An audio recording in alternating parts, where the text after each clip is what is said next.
If there's one thing I want to be synonymous, and I say this whether I'm in a North Jersey room or a South Jersey room, is at the end of the 4 years, what would be the thing that I want to be synonymous with? It is building out, it's not fixing New Jersey Transit, because I think that's a given for the state of the New Jersey today of where we are. It's actually, I'd like to be synonymous with building out the rail infrastructure in South Jersey. I've spent a lot of time down here, and you see, if you look at a New Jersey Transit map from Monmouth South, it looks very different than Monmouth North. It just is a totally different animal. And when you look at poverty levels and unemployment levels and housing issues, all of those things are intertwined with transportation access. Before I tell you about kind of how I'm going to pay for it, because that's an important point, I will tell you that there's not a lot of no newspapers are endorsing in this process, okay, except for one. New York Times, not Bergen Record, isn't the Star Ledger, isn't. The only notable newspaper is the Philadelphia Inquirer, and they endorsed me, the guy from furthest north, okay? And they didn't do it kicking and screaming. It's not the lesser of six evils, is what they said. They said, they did it because I engaged in a lot of fights that were productive and on the right side of the issue, and they felt optimistic largely around my transportation plan. In Jersey City, we've built more transportation infrastructure than anybody in the state. We have the largest microtransit system in the country that we built, serving the south side of Jersey City, which is a predominantly low-income community, that when New Jersey Transit abandoned it, we built this thing, and it's worked phenomenally. I mean, we've done, I think it's 2.5 million rides in the last 4 years, okay? You could replicate that. But regards to money, right, there's a couple things that I think that you need to do right out of the gate. Some of these are first 60, 90 days issues. The first is, last year, Phil Murphy put in place a corporate business tax on companies that make more than $10 million to fund New Jersey Transit. The genesis of that idea was actually our policy paper 2 years early. He gave us credit for it, though, just to put in perspective.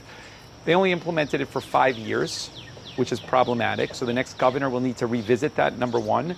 And number two, you can't bond against a 5-year revenue. You need to bond against the long-term revenue because that money is crucial to upgrading train stations and bus stations. And that's important because people need to feel like the infrastructure is cared for.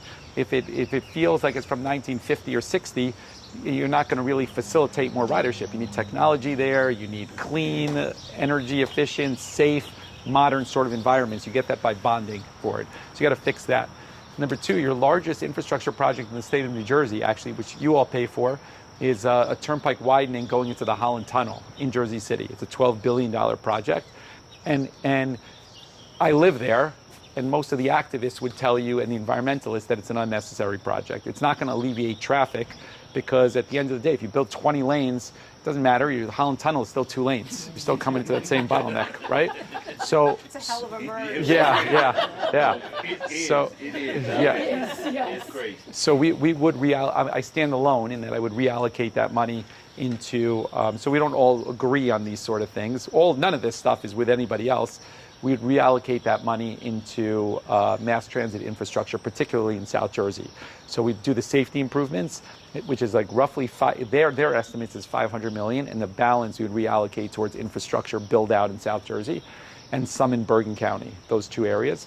And then the final thing is the privatization of New Jersey Transit buses is a problem as well, because there's a disconnect between you and your mission and government's mission on mobility versus a private vendor that now bids on those contracts. And that's why you see some of those lines being abandoned.